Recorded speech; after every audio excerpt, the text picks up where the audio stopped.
پاکستان میں crypto company کے licence کھل گئے۔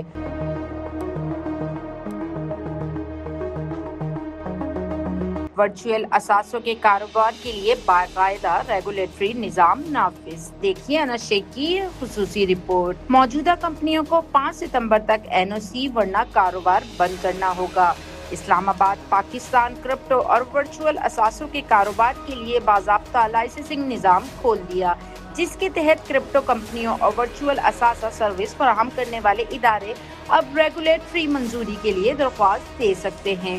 Pakistan virtual asset regulatory authority PVARA نے ریگولیٹری سینڈ باکس NOC اور مکمل virtual asset service providers license کے لیے درخواستیں قبول کرنا شروع کر دی۔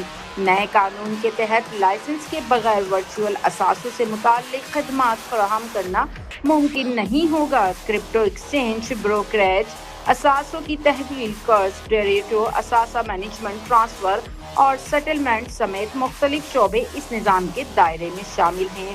5 مارچ 2026 یا اس سے پہلے سے کاروبار کرنے والی کمپنیوں کے لیے اہم ڈیڈ لائن بھی مقرر کر دی گئی ہے۔ ایسی کمپنیوں کو 5 ستمبر 2026 تک NOC کے لیے درخواست دینا ہوگی، بصورت دیگر انہیں اپنا کاروبار بند کرنا پڑے گا۔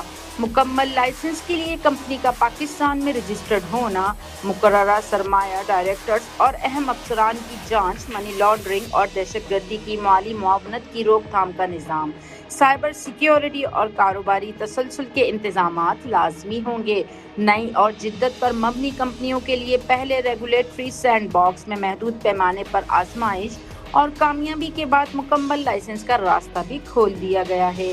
یعنی پاکستان میں کرپٹو اب بے لگام کاروبار نہیں بلکہ لائسنس، نگرانی اور سخت ریگولیٹری شرائط کے تحت داخل ہونے والا نیا مالیاتی شعبہ بن گیا ہے۔